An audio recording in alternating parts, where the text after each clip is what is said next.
Grand mother ഡോക്ടറാണ്, അച്ഛൻ ഡോക്ടറേറ്റാണ്. അപ്പോൾ എൻ്റെ ജനറേഷനിൽ ആരും PhD ഇല്ല, ഡോക്ടറോ ഇല്ല.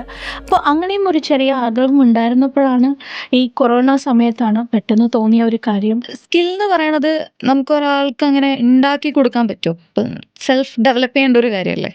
സർട്ടിഫിക്കറ്റിന് വാല്യൂ ഇല്ലാന്ന് ഞാൻ പറയുന്നില്ല. I'm not saying education മോശമാണെന്ന്. എഡ്യൂക്കേഷൻ തീർച്ചയായിട്ടും നമുക്കൊരു ഡയറക്ഷൻ കൊടുക്കും, നമുക്കൊരു ഡിസിപ്ലിൻ കൊടുക്കും. പക്ഷെ അത് മതിയോ ഒരു ജോലിക്ക് പോകുമ്പോഴത്തേക്കും? ഞാൻ കേട്ടിട്ടുണ്ട്, എൻ്റെ കസിൻസ് ഒക്കെ പണ്ട് ചെന്നൈ ടു കൊച്ചിനിൽ ഏതോ ഒരു ക്രിക്കറ്റ് വന്നപ്പോഴത്തേക്കും ഇവർ വന്നിട്ട് ഹോട്ടൽ റൂംസ് ഒന്നും കിട്ടാതെ റെയിൽവേ സ്റ്റേഷനിൽ കിടന്നുറങ്ങി. കൊച്ചിയിൽ ഭയങ്കര കൊതുകാന്ന് പറഞ്ഞു. So they are more adaptable എന്നേ ഞാൻ പറയും. ഇപ്പോൾ 4 days ഫാക്കൽറ്റീസ് പഠിപ്പിക്കുവാണെങ്കിൽ ആ കാര്യം 5th ഡേ സ്റ്റുഡൻറ്റ് പ്രസൻറ്റ് ചെയ്യുന്നു. ഇതെന്തിനാ? ഇതൊരു എക്സാം ആയിട്ടല്ല. ഇപ്പോൾ ഫോർ ഇൻസ്റ്റൻസ് നമ്മൾ ഇൻ്റർവ്യൂവിൽ പോകുമ്പോഴത്തേക്കും ആരും നമുക്ക് അവിടെ ക്വസ്റ്റ്യൻ പേപ്പർ കൊടുത്തിട്ട് 1 hour ഡിസ്റ്റൻസ് ഇട്ട് ഇരിക്കൂ, എക്സാം എഴുതൂ, മാർക്ക് തരാമെന്ന് പറയാൻ പോകുന്നില്ല. സോ ആ കോൺഫിഡൻസ് ആൻഡ് ക്ലാരിറ്റി, അതാണ് സ്കിൽവേഴ്സിറ്റി ഫോക്കസ് ചെയ്യുന്നത്. സ്കിൽവേഴ്സിറ്റിയിൽ ഇറങ്ങുന്ന ഓരോരോ കുട്ടിക്കും വിൽ ഹാവ് എ ക്ലാരിറ്റി. ഞാൻ എടുത്തിട്ടില്ല ഇൻഡസ്ട്രിയിൽ, ഇതാണ് will be even interview trainings നമ്മൾ പ്രൊവൈഡ് ചെയ്യാറുണ്ട്. സോ ആ ക്ലാരിറ്റിയും ഉണ്ട്. We are very confident because ആ കോഴ്സ് കംപ്ലീറ്റ് ചെയ്യുന്ന ഉള്ളിൽ. Welcome to our podcast show of syllabus. ഇത് നമ്മുടെ കൂടെ ഉള്ളത് ഡോക്ടർ ബൃന്ദ ഷൈൻ. 28 വർഷമായി എഡ്യൂക്കേഷൻ സെക്ടറിൽ വർക്ക് ചെയ്യുന്ന ഈ രംഗത്ത് തൻ്റെതായ സംഭാവനകൾ നൽകിയ വ്യക്തിയാണ് ഡോക്ടർ ബൃന്ദ ഷൈൻ. IT ഫാക്കൽറ്റിയാണ് ഡോക്ടർ ബൃന്ദ തൻ്റെ കരിയർ തുടങ്ങുന്നത്. ഒരു PhD ഹോൾഡർ കൂടിയായ ഇവർ ഇന്ത്യ, UAE, മലേഷ്യ, ചൈന എന്നീ രാജ്യങ്ങളിലും ജോലി ചെയ്തിട്ടുണ്ട്. വിദ്യാഭ്യാസ മേഖലയിൽ 20 വർഷമായി എഡ്യൂക്കേഷൻ സെക്ടറിൽ പ്രവർത്തിച്ചു വരുന്ന ഇവർ അക്കാഡമിക് മേഖലയ്ക്ക് പുറമെ ഒരു റൊട്ടേറിയൻ കൂടിയാണ്. അതോടൊപ്പം ഭാരത് സേവക് സമാജ് പുരസ്കാര ജേതാവും book of Asia record holder കൂടിയാണ് ഇവർ. സ്കിൽവേഴ്സിറ്റിയുടെ മിഷനും അത് തന്നെയാണ്, job ready and life ready. Today, she serves as the Dean at Skillversity, where her vision, leadership, and commitment continue to empower learners and refine professional education.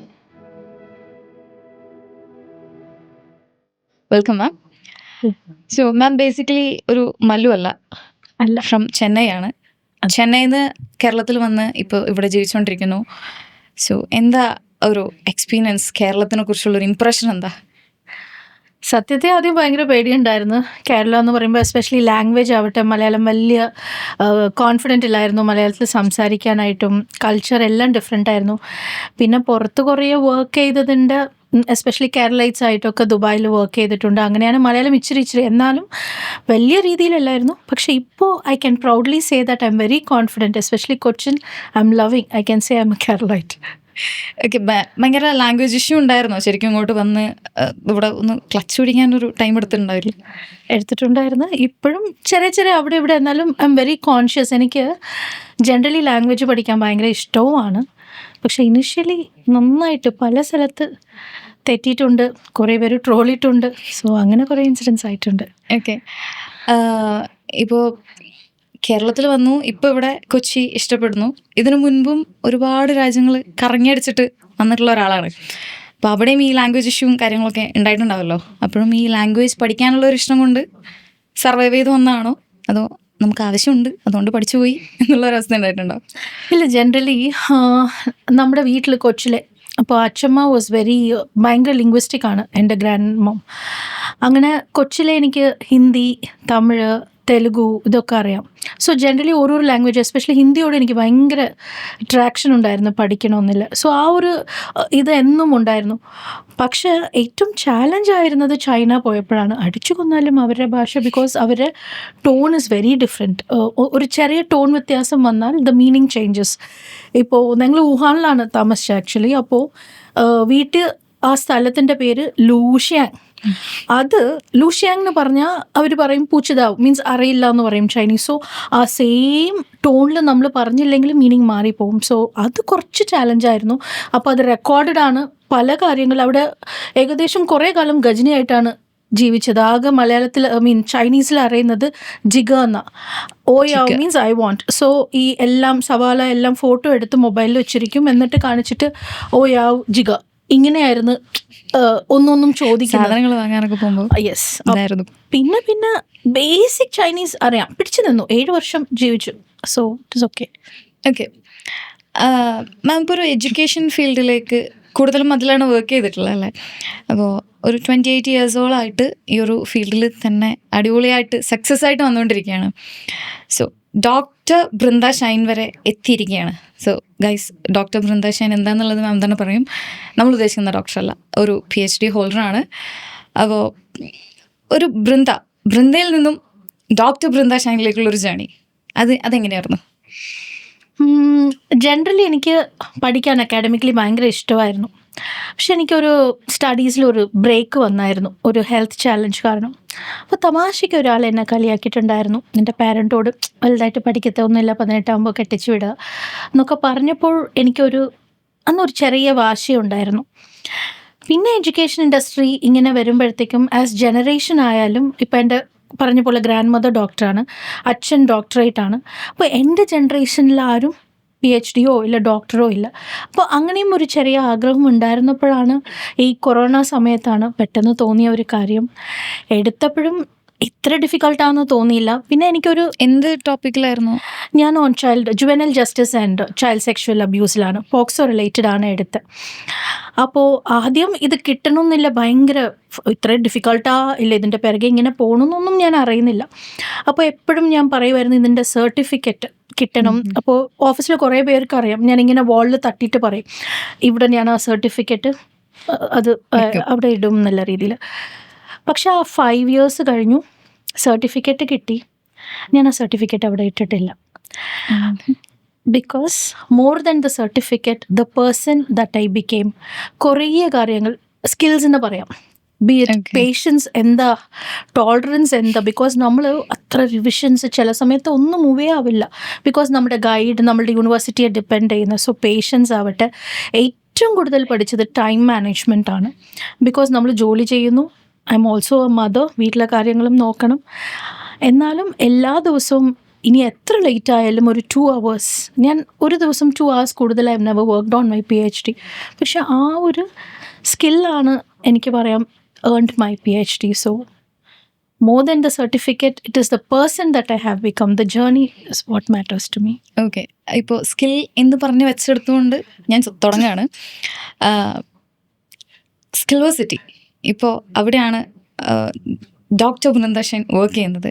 അവിടെ എന്തായിട്ടോ work ചെയ്യുന്നത്? Like എന്താണ് Skillversity, എന്താണ്? ഞാൻ അക്കാഡമിക് ഡീനായിട്ടാണ് സ്കിൽവേഴ്സിറ്റിയിൽ work ചെയ്യുന്നത്. So as the name itself, the brand says, തീർച്ചയായിട്ടും skill building ആണ്. സ്റ്റുഡൻസിനെ job ready and life ready ആക്കുന്നതാണ് സ്കിൽവേഴ്സിറ്റിയുടെ ഏറ്റവും വലിയ mission. And of course transformation. So ആ ട്രാൻസ്ഫോർമേഷൻ ജേർണിയിൽ ഞാനും ഒരു ചെറിയ പാർട്ടാണ്. ഇപ്പോൾ സ്കിൽ എന്ന് പറയണത് നമുക്കൊരാൾക്ക് അങ്ങനെ ഉണ്ടാക്കി കൊടുക്കാൻ പറ്റുമോ? ഇപ്പം സെൽഫ് ഡെവലപ്പ് ചെയ്യേണ്ട ഒരു കാര്യമല്ലേ? ഇത് മേ ബി എന്നെ ഒരു 3-3.5 വർഷം മുമ്പ് ചോദിച്ചിട്ടുണ്ടായിരുന്നെങ്കിൽ എനിക്കും ഈ ഡൗട്ട് തോന്നിയേനെ. താങ്ക്ഫുള്ളി സ്കിൽവേഴ്സിറ്റിയിൽ വർക്ക് ചെയ്യുന്നതുകൊണ്ട് എനിക്ക് ഒരിക്കലും അതില്ല എന്ന് പറയാൻ പറ്റില്ല. ബിക്കോസ് ഈ സ്കൂൾ കഴിഞ്ഞിട്ടും ഗ്രാജുവേഷൻ കഴിഞ്ഞിട്ടും എന്താണെന്ന് പാനിക്കായി വരുന്ന ഒരുപാട് സ്റ്റുഡൻസ് ഉണ്ട് സ്കിൽവേഴ്സിറ്റിയിലോട്ട്. 6 മാസം കഴിഞ്ഞ് അവർ ഇറങ്ങുമ്പോൾ, ഇല്ല 1 വർഷം കഴിഞ്ഞ് ഇറങ്ങുമ്പോൾ അവരെല്ലാവരും ജോബ് റെഡിയാണ്, അവരെല്ലാവർക്കും ആ സ്കിൽ എംപ്ലോയബിൾ ആണ്, പ്ലേസ്ഡ് ആവുന്നുണ്ട്. സോ തീർച്ചയായിട്ടും ഫ്രം മൈ എക്സ്പീരിയൻസ് വിത്ത് സ്കിൽവേഴ്സിറ്റി ഞാൻ പറയും 100% സ്കിൽസ് നമ്മൾ കൂടെ ഗൈഡ് ചെയ്താൽ, ഒരു കുട്ടി നമ്മുടെ കൂടെ നിൽക്കുവാണെങ്കിൽ ഡെവലപ്പ് ചെയ്യാൻ പറ്റുന്ന കാര്യം തന്നെയാണ്. No doubt on that. Okay, അപ്പോഴും ഞാൻ ചോദിക്കുകയാണ്, ഇത്രയും ഡിഗ്രി ഹോൾഡ് ചെയ്യണ ഒരാൾ സ്കില്ലാണ് ഇമ്പോർട്ടൻ്റ് എന്ന് പറയുമ്പോൾ, ഡിഗ്രി അപ്പോൾ ശരിക്കും അങ്ങനെ സർട്ടിഫിക്കറ്റിന് പ്രത്യേകിച്ച് കാര്യമൊന്നുമില്ലേ? ചുമ്മാ വെറുതെ ആണോ? സർട്ടിഫിക്കറ്റിന് വാല്യൂ ഇല്ല എന്ന് ഞാൻ പറയുന്നില്ല. I'm not saying education മോശമാണെന്ന്. എഡ്യൂക്കേഷൻ തീർച്ചയായിട്ടും നമുക്കൊരു ഡയറക്ഷൻ കൊടുക്കും, നമുക്കൊരു ഡിസിപ്ലിൻ കൊടുക്കും. പക്ഷെ അത് മതിയോ? ഒരു ജോലിക്ക് പോകുമ്പോഴത്തേക്കും നമ്മൾ റെഡിനെസ് ആണ്, അഡാപ്റ്റബിലിറ്റി ആണ് നോക്കുന്നത്. നമ്മളുടെ പ്രോബ്ലം, നമുക്ക് എക്സാംസിൽ ഇപ്പോൾ നമുക്ക് പ്രോബ്ലം സോൾവിങ് ആണ് കൊടുക്കുന്നത്, ഇല്ല ക്രിറ്റിക്കൽ തിങ്കിങ് ആണ് കൊടുക്കുന്നത്. അങ്ങനെയാണ് നമ്മളുടെ എക്സാം സിസ്റ്റം ഉണ്ടെങ്കിൽ ഞാൻ പറയും യെസ് സർട്ടിഫിക്കറ്റ് നമുക്കൊരു എൻട്രി ആണ്. ഒരു ജോബിലോട്ട് കയറാനില്ല ഒരു എൻട്രി എന്ന് പറയാം. പക്ഷെ നമുക്ക് ആ ജോബിലോട്ട് ഫാർ പോകണമെങ്കിൽ തീർച്ചയായിട്ടും വേണ്ട കുറേ കാര്യങ്ങളുണ്ട്. ഇപ്പോൾ വർക്ക് സ്പേസ് എന്ന് പറയുമ്പോഴത്തേക്കും നമുക്ക് ടീം ബിൽഡിംഗ്, കൊളാബറേഷൻ എന്ന് പറയുന്ന അഡാപ്റ്റബിലിറ്റി വേണം. ഏറ്റവും കൂടുതൽ വേണ്ടതാണ് സെൽഫ് ലീഡർഷിപ്പ്. നമ്മളെ മാനേജ് ചെയ്യാൻ അറിയണം. ഇതൊക്കെ അൺഫോർച്ചുനേറ്റ്ലി നമ്മൾ ഈ ഡിഗ്രി സർട്ടിഫിക്കറ്റ് ആവട്ടെ, ഇത് എല്ലാവർക്കും ഒരു എക്സാം, എല്ലാവർക്കും അറിയുന്ന ഒരു സ്റ്റോറിയാണ്. നമ്മളുടെ എക്സാം സിസ്റ്റം എന്ന് പറയുന്നത് ഒരു ആരാ സ്ട്രോങ്ങസ്റ്റ് ജംഗിളിൽ എന്ന് പറഞ്ഞിട്ട് ഒരു ആനയും ഉണ്ടാവും, ഒരു കുരങ്ങും ഉണ്ടാവും, പട്ടിയും ഉണ്ടാവും, പൂച്ചയും ഉണ്ടാവും. And the strongest will obviously be a monkey. So മങ്കിയെ കുറച്ച് പറയുന്നില്ല, പക്ഷെ അറ്റ് ദ സെയിം ടൈം ആ എക്സാം സിസ്റ്റം ഇരിക്കുന്നവരെ we can never say that yes ഞാൻ സർട്ടിഫിക്കറ്റ് ഹോൾഡ് ചെയ്യുന്നു, പക്ഷെ that doesn't mean I'm employable എന്നുള്ളത്. ഓക്കെ, ഇപ്പം മാം പറഞ്ഞു വെച്ചതിലൊരു അഡാപ്റ്റബിലിറ്റി എന്ന് പറയുന്ന ഒരു പോയിന്റ്. ഇപ്പോൾ ഒരുപാട് ട്രാവൽ ചെയ്തിട്ടുള്ള ഒരാൾക്ക് ഈ ഒരു സാധനം, ഈ അഡാപ്റ്റബിലിറ്റി എന്ന് പറയുന്നത് ചിലപ്പോൾ പെട്ടെന്ന് പറ്റുന്നുണ്ടാകും. ഇപ്പോൾ +2 ഒക്കെ കഴിഞ്ഞിട്ട് വരുന്ന ഒരു സ്റ്റുഡൻറ്റിന്, അല്ലെങ്കിൽ ഒരു ഡിഗ്രി കഴിഞ്ഞിട്ട് ഒരു ക്യാരക്ടർ ഇങ്ങനെ ബിൽഡ് ചെയ്ത് നിൽക്കുന്ന ഒരു ടൈമിൽ പെട്ടെന്ന് ഇങ്ങനെ ഒരു സ്കിൽ അഡാപ്റ്റ് ചെയ്യാൻ പറ്റുക, അല്ലെങ്കിൽ അതിനെക്കുറിച്ച് പഠിക്കുക എന്ന് പറയുന്നത് ആ ഒരു പ്രായത്തിലുള്ള ആൾക്കാരെ സംബന്ധിച്ചിട്ട് അത്ര ഈസി ആയിരിക്കുമോ? ഈസി ആയിരിക്കും എന്നേ ഞാൻ പറയൂ. Because as we get older നമുക്ക് കുറച്ചുകൂടി റിജിഡിറ്റി വരും.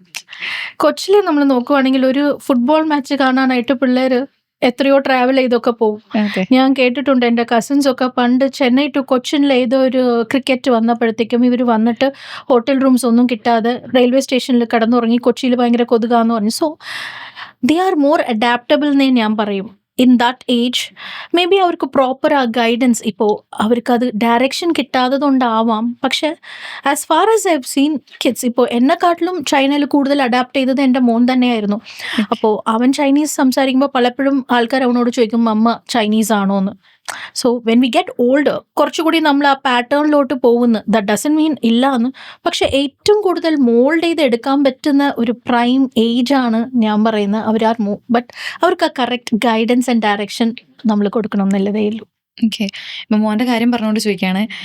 ആള് ഒരുപാട് ടൈം ഈ പറഞ്ഞ പോലെ ചൈനയിലും നിങ്ങളുടെ കൂടെ ഇങ്ങനെ ട്രാവൽ ചെയ്തുകൊണ്ടിരിക്കുകയായിരുന്നു. വെരി പേഴ്സണൽ ആണ്, എന്നാലും ചോദിക്കുകയാണ്.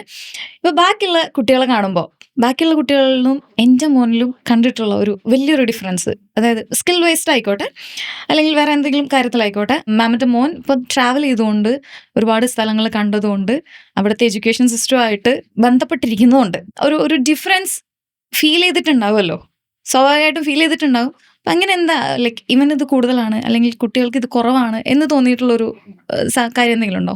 രണ്ട് ആസ്പെക്ട് പറയാം. ഇപ്പോൾ ചൈനയിലാണ് അവൻ ഏറ്റവും കൂടുതൽ പഠിച്ചത്. ചൈനയും ഇവിടെയും ആണെങ്കിൽ ചൈനയിൽ ഭയങ്കര ഹാർഡ് വർക്കിംഗ് ആണ്, അവർ കോംപ്രമൈസ് ചെയ്യത്തില്ല. ആ ഒരു കാര്യത്തിൽ അക്കാഡമിക്കലി അവൻ അത്ര എഫേർട്ട് ഇവിടെ ഇടേണ്ടി വരുന്നില്ല. പക്ഷേ അതേ അർത്ഥത്തിൽ ചൈനയിൽ വേറെ ഒരു കാര്യമുണ്ട്. ഇവർ മോർണിംഗ് സ്കൂളിൽ പോവുകയാണെങ്കിൽ ഫുഡൊന്നും നമ്മളല്ല, ഫുഡ് വരെ അവരാണ് പ്രൊവൈഡ് ചെയ്യുന്നത്. മക്കൾ വീട്ടിൽ ഉറങ്ങാൻ മാത്രമേ വരുന്നുള്ളൂ. ഇതിൻ്റെ ഇടയ്ക്ക് ഇവർക്ക് സ്കേറ്റിംഗ് ഉണ്ടാവും, ഡ്രോയിങ് ഉണ്ടാവും, അവന് തായ്ക്വോണ്ടോ ഉണ്ടായിരുന്നു, പെയിൻറ്റിങ് ഉണ്ടായിരുന്നു, ഡ്രംസ്. സോ ഈ വാസ് വെരി, ആ ഒരു ഏജിൽ ഞങ്ങൾ when he was 10 years we came back. അതിൻ്റെ ഉള്ളിൽ അവന് ഹോഴ്സ് റൈഡിങ് അറിയാം. ഓക്കെ, സോ ഇത് എല്ലാം ഡെവലപ്പ് ചെയ്യാൻ പറ്റിയത് ആ ഒരു കാര്യം ഇവിടെ വന്ന ശേഷം. സത്യം പറഞ്ഞാൽ അവനൊരു കൗച്ച് പൊട്ടേറ്റോ ആയി. അവൻ കോളേജ് പോകുന്നു വരുന്നു, പക്ഷെ അതർ ദാൻ ദാറ്റ് ആ സ്കിൽസ് ഒന്നും ഇല്ല, എക്സ്പോഷർ അവന് കിട്ടുന്നില്ല. പക്ഷേ ഈസ് വെരി, ഇത്രയും സ്ഥലങ്ങളിൽ വർക്ക് ചെയ്തതിൻ്റെ ഒരു ഇൻഡിപെൻഡൻസ് അവനിലോട്ട് ഉണ്ട്. ഈസ് വെരി കോൺഫിഡൻ്റ് ആണ്, ആൾ ഭയങ്കര കോൺഫിഡൻ്റ് ആണ്. ബിക്കോസ് ചൈനീസിൻ്റെ ഇടയിൽ വളരുന്നു എന്ന് പറയുമ്പോഴത്തേക്കും especially is A dark skin, അവരെ സംബന്ധിച്ചിടത്തോളം ഇത് ഈ സ്കിന്നൊക്കെ നോക്കും. സോ അവിടെ പിടിച്ച് ചൈനയിൽ ജീവിച്ചിരുന്നെങ്കിൽ ഞാൻ പറയും നമുക്ക് സ്പേസിലും ജീവിക്കാമെന്ന്. So that adaptability again, that is something that is very different. അവൻ ഈസിലി അഡാപ്റ്റബിൾ ആണ്. ഓക്കെ, ഈ കുഞ്ഞിലേ തൊട്ട് നമുക്കൊരു സ്കില്ല് ഉണ്ടായി കഴിഞ്ഞാൽ, അതായത് എന്തോ ആയിക്കോട്ടെ, ചുമ്മാ നമ്മളിപ്പം കാര്യങ്ങളൊക്കെ ഒതുക്കി വെക്കണതായാലും പോലും അതും ഒരു കൈൻഡ് ഓഫ് സ്കില്ലാണ്. അങ്ങനെയുള്ള ഒരു എഡ്യൂക്കേഷൻ സിസ്റ്റം ഇപ്പോഴും നമുക്ക് വന്നിട്ടില്ല. ബട്ട് ഓക്കെ, നമ്മൾ നോക്കുമ്പോൾ ഈ സ്വിമ്മിങ് അല്ലെങ്കിൽ ഓട്ടം ചാട്ടം പരിപാടികളൊക്കെ ഉണ്ട്. എങ്കിലും നമ്മുടെ ചില കണക്ക് ടീച്ചേഴ്സ്, സോറി ഒഫൻഡഡ് ആവരുത്, പക്ഷേ നമ്മുടെ കുറച്ച് കണക്ക് ടീച്ചേഴ്സ് ജനറലി പറയുന്നത് അവർ ഈ PT പീരീഡ് കട്ടെടുത്തിട്ട് അവർ പഠിപ്പിക്കുക എന്നുള്ളൊരു പരിപാടി ഉണ്ട്. ഇപ്പോൾ സ്പോർട്സിന് പോലും നമുക്ക് അത്രയും ഒരു എൻകറേജ്മെൻറ്റ് കിട്ടുന്നില്ല. അപ്പോൾ വളരെ കുഞ്ഞിലെ നമ്മുടെ ഒരു സിസ്റ്റത്തിൽ ഒരു മാറ്റം ഉണ്ടായി കഴിഞ്ഞ് കഴിഞ്ഞാൽ നമ്മുടെ ഇനി വരുന്ന ജനറേഷൻ മേ ബി ഒരു ഭയങ്കര സ്കിൽഡ് ആയിട്ടുള്ള ഒരു ജനറേഷനെ ഉണ്ടാക്കാൻ പറ്റില്ലേ? തീർച്ചയായിട്ടും. ഞാനൊരു കാര്യം പറയട്ടെ, A+B² അറിയാമല്ലോ ഫോർമുല. ഓർമ്മയില്ല. A+B² = A² + B² + 2AB. ഇത് ബൈ ഹാർട്ട് ചെയ്താണ് നമ്മൾ സ്കൂളിൽ വെക്കുന്നത്. അത് എന്താണെന്നുള്ള എക്സ്പ്ലനേഷൻ വീഡിയോ ഞാനൊരു 2-3 days മുമ്പാണ് ഫേസ്ബുക്കിൽ കണ്ടത്. ഒരാൾ അങ്ങനെ വരച്ച് അതെങ്ങനെയാണെന്ന് എനിക്കിപ്പോഴാണ് അത് മനസ്സിലായത്. സോ അതൊരിക്കലും എൻ്റെ മൈൻഡിലിരുന്ന് ഇനി പോവില്ല, ഹൗ ഇറ്റ് ഈസ്. സോ ആ ഒരു കാര്യം നമ്മൾ എന്തിനാ പഠിക്കുന്നത്, ഇല്ലെങ്കിൽ അത് കുഞ്ഞിലേ കൊണ്ടുവരുവാണെങ്കിൽ I would say yes, it is required. ഈ പറഞ്ഞപ്പോൾ ഇപ്പോൾ ചൈന ആയിട്ട് കമ്പയർ ചെയ്യുവാണെങ്കിൽ എസ്പെഷ്യലി ഇൻ കിൻഡർ ഗാർഡൻ സ്റ്റേജിൽ അവർ ഒക്കെ പഠിക്കുന്നത് നമ്മുടെ മോണ്ടിസോറി മെത്തേഡാണ്. കുറേ അവർ ചെയ്താണ് ഗ്രാന്യൂൾസ് ഒക്കെ വെച്ചിട്ട് ഭയങ്കര ആക്ടിവിറ്റി ബേസ്ഡ് ആണ്. പക്ഷെ അങ്ങനെയാണ്. അതുകൊണ്ട് അവിടെ ചൈനയിൽ കാൽക്കുലേറ്റർ ആരും യൂസ് ചെയ്യില്ല. അവരുടെ മാത്തമാറ്റിക്കൽ അബിലിറ്റി ഭയങ്കര സ്ട്രോങ് ആണ്. അത് വേണമെന്നേ ഞാൻ പറയുള്ളൂ. And earlier the better. But അത് ഡെവലപ്പ് ചെയ്തുകൂടാന്നില്ല. ഏത് ഏജിലായാലും സ്കിൽ ഇപ്പോൾ നമുക്ക് നോക്കുന്നത് കൂടുതൽ എൻഡ് ഓഫ് ദ ഡേ നമ്മളെല്ലാവരും എഡ്യൂക്കേഷൻ തുടങ്ങുന്നത് എന്തിനു വേണ്ടിയിട്ടാണ്? ജോലി കിട്ടാൻ വേണ്ടിയിട്ടാണ്. അല്ലെങ്കിൽ ആരും മെനക്കെട്ട് പഠിക്കത്തില്ല. So job ready, life ready ആക്കാനാണ് നമ്മളെല്ലാം LKG മുതൽ നമ്മൾ ചെയ്യുന്ന എല്ലാ കാര്യങ്ങളും. ബേസിക്കലി അത് രണ്ടിന് വേണ്ടിയിട്ടാണ്. അപ്പോൾ അത് അവിടെ ചെയ്യണം. പക്ഷെ ചെയ്തില്ലെങ്കിലും ദെർ ആർ പ്ലേസസ്. ഇപ്പോൾ നമ്മൾ സ്കിൽ വേഴ്സിറ്റിയിൽ ചെയ്യുന്ന കാര്യം അത് തന്നെയാണ്. ജോബ് ആവട്ടെ, ലൈഫ് ആവട്ടെ, അത് രണ്ടിനും നമ്മൾ റെഡിയാക്കുന്ന കാര്യം തന്നെയാണ്. ഇപ്പൊ ഞാൻ PG വരെ പഠിച്ചിട്ടുള്ള ഒരാളാ. ഇതിനിടയിൽ പഠിച്ച പല കാര്യങ്ങളും എന്തിനാന്ന് എനിക്ക് ഇപ്പോഴും അറിയില്ല. അല്ലെങ്കിൽ പഠിച്ചത് എൻ്റെ ലൈഫിൽ എനിക്ക് യൂസ്ഫുൾ ആയിട്ടില്ല. ഇങ്ങനെ ആയിരിക്കും ഇപ്പം എൻ്റെ ജനറേഷനിലുള്ളവരും ഇപ്പോൾ ഉള്ളവരും ഒക്കെ ഈ ഒരു പാറ്റേണിലായിരിക്കും പഠിച്ചുകൊണ്ടിരിക്കുന്നുണ്ടാവുക. അപ്പോൾ സ്കിൽ വേഴ്സിറ്റി പഠിപ്പിക്കുന്നതും ഇത് തന്നെയാണോ? അല്ലെങ്കിൽ സ്കിൽ വേഴ്സിറ്റി എന്താ ഇതിൽ കൂടുതൽ പഠിപ്പിക്കുന്നത്? സ്കിൽ വേഴ്സിറ്റി പഠിപ്പിക്കുന്നതെന്ന് പറഞ്ഞാൽ ഡെഫിനറ്റ്ലി നമുക്ക് എല്ലാവർക്കും ടെക്നിക്കൽ സ്കിൽസ്, ഏത് ജോബ് ഇൻഡസ്ട്രിയിൽ പോവുകയാണെങ്കിൽ ബേസിക് ആ ഡൊമൈൻ്റെ ടെക്നിക്കൽ സ്കിൽസ് ആവശ്യമാണ്. അത് സ്കിൽ വേഴ്സിറ്റി പഠിപ്പിക്കുന്നുണ്ടോ? തീർച്ചയായിട്ടും പഠിപ്പിക്കുന്നുണ്ട്. പക്ഷെ അത് മാത്രം ഒരാളെ എംപ്ലോയബിൾ ആക്കുന്നില്ല. ഇപ്പോൾ അഗൈൻ നമ്മുടെ സ്കൂൾ കോളേജിൽ താഴ്ത്തി പറയുന്നില്ല, പക്ഷെ നമ്മൾ പഠിപ്പിക്കുന്നത് we stick on to a syllabus. ഈ പറഞ്ഞ പോലെ ഈ ടീച്ചേഴ്സൊക്കെ സബ്സ്റ്റിറ്റ്യൂഷൻസ് എടുക്കുന്നത് ടു കംപ്ലീറ്റ്, അവിടെ സിലബസ് കംപ്ലീഷനാണ് ഫോക്കസ്. എത്ര ഗ്രേഡ്, അവിടുത്തെ പേരൻറ്റ് എന്താണ് ചോദിക്കുന്നത്? എത്ര A+, എത്ര A, അത് മാത്രമേ ചോദിക്കുന്നുള്ളൂ. പക്ഷെ അത് കഴിഞ്ഞാൽ അടുത്ത എല്ലാവരും ചോദിക്കുന്നത് എവിടെയാ ജോലി, എന്താ പൊസിഷൻ, ഇല്ല എന്താ സാലറി. ഇതായിരിക്കും ആൾക്കാർ കൂടുതൽ ഫോക്കസ് ചെയ്യുന്നത്. സോ സ്കിൽ വേഴ്സിറ്റി ഫോക്കസ് ചെയ്യുന്ന കാര്യം അത് തന്നെയാണ്. ഡെഫിനറ്റ്ലി ടെക്നിക്കൽ സ്കിൽസ് ആവശ്യമാണ്, പക്ഷെ അത് മാത്രം കൊണ്ട് ഒരാൾ എംപ്ലോയബിൾ ആവുന്നില്ല. അപ്പോൾ അതിൻ്റെ കൂടെ പഠിപ്പിക്കുന്നതാണ് കുറേ ടീം ബിൽഡിംഗ് ആക്ടിവിറ്റീസ് ഉണ്ട്. നമ്മളുടെ ഏറ്റവും സ്പെഷ്യാലിറ്റി എന്ന് പറയുന്നത് ICLM എന്ന് പറഞ്ഞ് it is A co creative learning മോഡലാണ്. അതിനകത്ത് ഇപ്പോൾ 4 days ഫാക്കൽറ്റീസ് പഠിപ്പിക്കുവാണെങ്കിൽ ആ കാര്യം 5th day സ്റ്റുഡൻറ്റ് പ്രസൻറ്റ് ചെയ്യുന്നു. ഇതെന്തിനാ? ഇതൊരു എക്സാം ആയിട്ടല്ല. ഇപ്പോൾ ഫോർ ഇൻസ്റ്റൻസ് നമ്മൾ ഇൻ്റർവ്യൂവിൽ പോകുമ്പോഴത്തേക്കും ആരും നമുക്ക് അവിടെ ക്വസ്റ്റ്യൻ പേപ്പർ കൊടുത്തിട്ട് 1 hour ഡിസ്റ്റൻസ് ഇട്ട് ഇരിക്കൂ, എക്സാം എഴുതൂ, മാർക്ക് തരാമെന്ന് പറയാൻ പോകുന്നില്ല. You are going to present your technical or skills, നിങ്ങളുടെ നോളജ്. സോ ആ പ്രസൻറ്റേഷൻ ഇപ്പോൾ എന്ത് അറിഞ്ഞിട്ടും നോളജ് അറിഞ്ഞിട്ട് പോരല്ലോ, അത് പ്രസൻറ്റ് ചെയ്യാൻ പറ്റണം within A short span of time. Interview അതാണ് ഏറ്റവും നോക്കുന്നത്. അപ്പോൾ ആ ഒരു പ്രസൻറ്റേഷൻ സ്കിൽ ഡെവലപ്പ് ചെയ്യുന്നുണ്ട്. കൊളാബറേഷൻ, കുറേ ആക്ടിവിറ്റീസ് ആസ് എ ടീം എങ്ങനെ വർക്ക് ചെയ്യാൻ പറ്റും. അത് മാത്രമല്ല ഈവൻ ഫിനാൻഷ്യൽ, ഇപ്പോൾ ഏറ്റവും ഇമ്പോർട്ടൻറ്റ് ആസ്പെക്റ്റ് ആണ് നമ്മളുടെ ലൈഫിൽ. നമ്മളുടെ ഫിനാൻസ് മാനേജ് ചെയ്യാൻ അറിയണം, നമ്മളുടെ ഹെൽത്ത് മാനേജ് ചെയ്യാൻ അറിയണം. ഇതെല്ലാം നമ്മുടെ ലൈഫ് റിലേറ്റഡ് ആ കാര്യങ്ങൾ പഠിപ്പിക്കുന്നുണ്ട്. So it is not only skill varsity is not focusing on completely domain. Yes, domain skills ഉണ്ട്, പക്ഷെ കുറേ ആഡ് ഓൺ. അതിനകത്ത് ഒന്നാണ് മറ്റേ കേപ്പബിലിറ്റി ബിൽഡിങ്ങും ക്രിറ്റിക്കൽ തിങ്കിങ്ങും, which is very important. Because നമ്മളിനി എന്ത് AI വന്നാലും എമോഷണൽ ഇൻ്റലിജൻസും ക്രിറ്റിക്കൽ തിങ്കിങ്ങും വളരെ നിർബന്ധമാണ്. അപ്പോൾ നമ്മളുടെ കുറേ ILEAP എന്ന് പറയുന്ന സെഷൻസ് ഒക്കെ ഉണ്ട്. അത് സ്റ്റുഡൻസിൻ്റെ emotional ability, because emotional balance, emotional maturity is very important. നമ്മൾ എസ്പെഷ്യലി വർക്ക് ചെയ്യുമ്പോഴത്തേക്കും പല ടൈപ്പ് ഓഫ് ആൾക്കാർ, നമ്മളുടെ എമോഷൻ വെച്ചിട്ട് എല്ലാവരോടും നമുക്ക് സർവൈവ് ചെയ്യാൻ പറ്റത്തില്ല. You will have your own ups and downs. So emotional balance is very important. അത് പഠിപ്പിക്കുന്നുണ്ട്. ടൈം മാനേജ്മെൻറ്റ് പഠിപ്പിക്കുന്നുണ്ട്. So if you have asset other than even ഇപ്പോൾ ഇതെല്ലാം വർക്ക് പ്ലേസ് സ്കിൽസ് എന്ന് പറയാം. ഇതിൻ്റെ കൂടെ ഫൗണ്ടേഷൻ സ്കില്ലും പഠിപ്പിക്കുന്നുണ്ട്. ബീറ്റ് കമ്മ്യൂണിക്കേഷനും പഠിപ്പിക്കുന്നുണ്ട്, ഡിജിറ്റൽ ലിറ്ററസിയും ഉണ്ട്, അനാലിറ്റിക്കൽ സ്കിൽസും. So overall it is A capsule. എല്ലാറ്റിൻ്റെയും സ്കിൽസ് അതിൻ്റെ പ്രൈം വേർഷൻ ആണ് സ്കിൽ വേഴ്സിറ്റി സ്റ്റുഡൻസിലോട്ട് എത്തിക്കുന്നത്. എന്ന് പറഞ്ഞാൽ അതായത് നമ്മൾ ചെറുപ്പത്തിൽ പഠിക്കേണ്ടതും ഇപ്പൊ പഠിച്ചുകൊണ്ടിരിക്കേണ്ടതും ലൈഫ് എൻഡ് വരെ നമുക്ക് ആവശ്യമുള്ളതായിട്ടുള്ള ഒരുവിധം എല്ലാ സ്കില്ലും നമുക്ക് ഇവിടുന്ന് കിട്ടും എന്നുള്ളത് തന്നെയാണ്.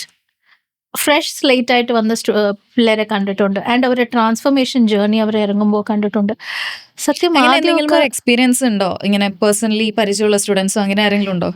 കുറേ സ്റ്റുഡൻസ് കഴിഞ്ഞ് ഇറങ്ങുമ്പോഴത്തേക്കും വന്ന് ഒരു ചിലപ്പോൾ താങ്ക്സ് പറയുന്ന അവർ ടെസ്റ്റിമോണീസ് പോട്ടെ, ചിലർ പുറത്ത് വന്ന് വീഡിയോസിൽ ടെസ്റ്റിമോണീസ് പറയണമെന്നല്ല, പക്ഷെ ക്യാബിനിലോട്ട് വന്ന് we have seen the transformation. അങ്ങനെ കുറേ പേരുണ്ട് വന്നപ്പോൾ ആദ്യത്തെ ഓറിയൻറ്റേഷനിൽ അവരുടെ പാനിക്, ബീറ്റ് പേരൻ്റ് ആവട്ടെ സ്റ്റുഡൻ്റ് ആവട്ടെ, അത് കണ്ടിട്ടുണ്ട്. പക്ഷെ കഴിഞ്ഞ് അവർ ഇറങ്ങുമ്പോൾ അവരുടെ കണ്ണിൽ that eyes it speak. So ആ സമയമല്ലേ എന്താ പറയുക, I'm feeling so emotional. It feels so gratification. നമ്മൾ എന്ത് പ്യുവറസ്റ്റ് ഇൻഡസ്ട്രിയിലാണ് വർക്ക് ചെയ്യുന്നത്, ഇല്ല എന്ത് പ്യുവറസ്റ്റ് ഡെസിഗ്നേഷനിലാണ്, അതാണ് the greatest take away from the ജോബിന് ഞാൻ പറയും. അത് ഇഷ്ടം മാതിരി അങ്ങനത്തെ ട്രാൻസ്ഫർമേഷൻസ് കണ്ടിട്ടുണ്ട്. ഇപ്പോൾ ഒരു പ്രോപ്പർ എഡ്യൂക്കേഷൻ കഴിഞ്ഞിട്ട് ഇറങ്ങുന്ന സ്റ്റുഡൻസിന് പോലും ഭയങ്കര ടെൻഷനാണ് ജോലിക്ക് കയറാൻ വേണ്ടിയിട്ട്. അത് ഈ പറഞ്ഞ പോലെ അവർക്ക് ആവശ്യമുള്ള സ്കില്ലുകൾ കിട്ടാത്തതുകൊണ്ടാണോ അതോ ചുമ്മാ ജോലിക്ക് പോകാൻ മടി വരുന്നതുകൊണ്ടാണോ എന്ന് മാമിന് തോന്നിയിട്ടുള്ളത്? ഇല്ല, ജനറലി പിള്ളേർക്ക് ടെൻഷനുണ്ട്, പാനിക് ആവാറുണ്ട്. അത് ഞാൻ നല്ല സൈനേ പറയും. ബിക്കോസ് അവർക്ക് എന്തെങ്കിലും ആവണമെന്നില്ല. അതും ഉണ്ടെങ്കിലേ ഹാഫ് ജേർണി കഴിഞ്ഞു എന്ന് പറയാം. ബിക്കോസ് അത് വേണം. ഞാൻ ഒന്നും ആയിട്ടില്ല. ബിക്കോസ് ഏറ്റവും കൂടുതൽ എഡ്യൂക്കേഷൻ കൊടുക്കേണ്ടത് എന്താണ്? Confidence, clarity. ഇത് രണ്ടും കിട്ടുന്നില്ല. നമ്മളുടെ എഡ്യൂക്കേഷനിൽ എന്താണ്? കോൺഫിഡൻസ് എവിടെ നമ്മൾ ബിൽഡ് ചെയ്യുന്നു? സ്കൂൾസിൽ മാർക്സ് വെച്ചിട്ടാണ് ഗ്രേഡ് ചെയ്യുന്നത്. അപ്പോൾ ഏറ്റവും മാർക്ക് മേടിക്കുന്ന ആൾ അത് റോട്ട് ലേണിംഗ് ആയിരിക്കും. അപ്പോൾ അതിൽ വെച്ചിട്ട് നമ്മൾ കോൺഫിഡൻറ്റ് ഇനി അങ്ങനെ ഫുൾ 100 ഓൺ 100 മേടിച്ച ആൾ തന്നെ ആവട്ടെ, ആൾക്ക് കോൺഫിഡൻസ് അതിൻ്റെ കൂടെ ബിൽഡ് ആവണമെന്നില്ല. Because as said exam writing അല്ല. സ്കൂളിൽ നമ്മൾ സബ്ജക്റ്റ് ആ ഒരു ടെക്സ്റ്റ് ബുക്ക് നോളജ് മാത്രമേ ഉള്ളൂ. ജോലി സ്ഥലത്ത് പോകുമ്പോഴത്തേക്കും നോബഡി അവിടെ ഇൻ്റർവ്യൂവർ ആവട്ടെ, ഇല്ലെങ്കിൽ ഒരു ജോബ് നമ്മൾ അപ്ലൈ ചെയ്യണം, അതിനൊരു CV പ്രിപ്പയർ ചെയ്യണ്ടേ? ആ CV പ്രിപ്പയർ ചെയ്യുന്നത് നമ്മൾ സ്കൂളിൽ പഠിപ്പിച്ച് തരുന്നില്ലല്ലോ, കോളേജിൽ പഠിപ്പിക്കുന്നില്ലല്ലോ. ഇനി എന്തൊക്കെയാണ് സ്കിൽസ് വേണ്ടത്? പോർട്ട്ഫോളിയോസ് ഒന്നും അവിടെ ഇല്ല. അപ്പോൾ തീർച്ചയായിട്ടും പാനിക് ആവും. പക്ഷേ അതിനാണ് നമ്മൾ സ്കിൽ വേഴ്സിറ്റിയിൽ ഏറ്റവും കൂടുതൽ ഫോക്കസ് ചെയ്യുന്നത്. നമുക്കൊരു ഡിവിഷൻ ഒരു ഡിപ്പാർട്ട്മെൻറ്റ് തന്നെ ഐസെപ്പ്ന്ന് പറയും. പിള്ളേരെ സർട്ടിഫൈഡ് എംപ്ലോയബിലിറ്റി പ്രോഗ്രാം ഏറ്റവും കൂടുതൽ ഈ അവരെ എങ്ങനെ എംപ്ലോയബിൾ ആക്കാം, എന്തൊക്കെ സ്കിൽ, അതിനകത്ത് ഏറ്റവും ഞാൻ പറയുക it starts with self leadership. അത് വളരെ ഇമ്പോർട്ടൻ്റ് ആണ് ഓരോരോ കുട്ടിയിലും. ഇപ്പോൾ നമ്മൾ തമിഴിൽ പറയും പകുതി നമ്മളുടെ dress how we carry our self. So grooming is very important. അപ്പോൾ നമ്മൾ എന്തോ ഇട്ടിട്ട് പോവാം എന്നില്ല. ഇൻ്റർവ്യൂവിൽ how you smell, how you walk, how you dress, everything matters. നമ്മൾ പ്രസൻറ്റ് ചെയ്യുന്നത് ഇസ് ആ പേഴ്സണാലിറ്റി. സോ ആ ഗ്രൂമിങ് സെഷൻസ് ആവട്ടെ ഉണ്ട്. കമ്മ്യൂണിക്കേഷൻ ഇപ്പോൾ നമ്മൾ സ്കൂളിൽ എങ്ങനെയാണ്, communication is again a subject. നമ്മൾ ബോർഡിൽ കുറേ എഴുതും, അതിനൊരു എക്സാം. ഇംഗ്ലീഷിന് എക്സാം അല്ല വേണ്ടത്. You should give an opportunity. സത്യത്തിൽ ഇംഗ്ലീഷ് എക്സാം എങ്ങനെ നടക്കണം? കുറേ പേർക്ക് ഒരു ടോപ്പിക് കൊടുത്ത് വന്ന് പ്രസൻറ്റ് ചെയ്ത് ആര് നന്നായിട്ട് അത് പ്രസൻറ്റ് ചെയ്യുന്ന അവർക്കല്ലേ മാർക്ക് ഇടണ്ടേ? അതിനും ഒരു ക്വസ്റ്റ്യൻ പേപ്പർ സെറ്റ് ചെയ്ത് അതിനും ഒരു മാർക്ക് സെറ്റ് ചെയ്ത്, so that is not making them employable. അപ്പോൾ തീർച്ചയായിട്ടും സ്കൂളോ കോളേജോ കഴിഞ്ഞിറങ്ങുന്ന പിള്ളേർക്ക് ഉണ്ടാവുന്നത് ആ പാനിക് ഇസ് വെരി വെരി നോർമലാണ്. അതില്ലെങ്കിൽ വി ഹാവ് ടു ബി അയ്യോ അതേതോ ശരിയല്ല എന്ന്. സോ ആ കോൺഫിഡൻസ് ആൻഡ് ക്ലാരിറ്റി, അതാണ് സ്കിൽ വേഴ്സിറ്റി ഫോക്കസ് ചെയ്യുന്നത്. സ്കിൽ വേഴ്സിറ്റിയിൽ ഇറങ്ങുന്ന ഓരോരോ കുട്ടിക്കും വിൽ ഹാവ് എ ക്ലാരിറ്റി. ഞാൻ എടുത്തിട്ടില്ല ഇൻഡസ്ട്രിയിൽ, ഇതാണ് will be even interview trainings നമ്മൾ പ്രൊവൈഡ് ചെയ്യാറുണ്ട്. സോ ആ ക്ലാരിറ്റിയും ഉണ്ട്. The are very confident because ആ കോഴ്സ് കംപ്ലീറ്റ് ചെയ്യുന്ന ഉള്ളിൽ every week they get an opportunity to present. So അതാണ് ഫോക്കസ് ചെയ്യുന്നത് Skill Varsity. Okay. Ethical judgement is correct. Ethical judgement എന്നൊരു കാര്യമുണ്ട്. ഏത് ശരി, അതൊരു ഹ്യൂമൻ, ഇനി എന്തായി വന്നാലും അതൊരു ഹ്യൂമന് റിപ്ലേസ് ചെയ്യാൻ പറ്റാത്ത ഡ്രസ്സിങ് ചെയ്യണത് എങ്ങനെയാ, നമ്മുടെ അറ്റയർ എങ്ങനെയാ എന്ന് പറയണത് പോലും ഒരു സ്കില്ലാണ്. ഗൈസ്, ഗ്രൂമിങ് മാറ്റേഴ്സ്, അതൊരു സ്കില്ലാണ്. നമ്മൾ പറയുന്ന ഏത് കാര്യം അത് തെറ്റായാലും ചെറിയ കുട്ടികൾ എന്തായും അതാണ് ശരി എന്ന് പറഞ്ഞിടും. നമ്മൾ പറയുന്ന ഓരോരോ വേർഡ് ആവട്ടെ, ഒരു മിസ്ഇൻഫർമേഷൻ ഒരു കുട്ടിക്ക് പോവുകയാണെങ്കിൽ മേ ബി അതായിരിക്കും ആ കുട്ടിയുടെ ഫസ്റ്റ് ഇൻഫർമേഷൻ. അവിടെ we have to be careful whatever comes out, whatever we teach. ജോബിന് ഓക്കെ AI ഉണ്ട്, ഇത് മാത്രം വെച്ചിട്ട് മതി. ഒരു ഡെസിഷൻ മേക്കിംഗ് AI പറഞ്ഞ പറഞ്ഞ ഡെസിഷൻ നമുക്ക് എടുക്കാൻ പറ്റും. You should know to decide. AI use ചെയ്യണം. AI ഡ്രിവൻ വേൾഡ് ആണ് ഇപ്പോഴത്തെ era. AI വേവ് ആണ്. അടുത്ത് AGI ASI നമ്മൾ അടുത്ത ലെവൽസ് വന്നാലും decision making is with us. ഇപ്പോൾ എഡ്യൂക്കേഷൻ കഴിഞ്ഞിട്ട് give some time for the child. നമ്മളിപ്പോൾ അവരെ നോക്കേണ്ടത് കുട്ടിക്ക് നല്ല ഹാബിറ്റ്സ് ഉണ്ടോ, കുട്ടിക്ക് നല്ല ബിഹേവിയർ ഉണ്ടോ, അവന് ഗ്രോത്ത് മൈൻഡ് സെറ്റ് ഉണ്ടോ, ബാക്കി സ്കിൽസ് ഡെവലപ്പ് ചെയ്ത് പോകും. So as a parent panic ആവരുത്. Rather than that support your child.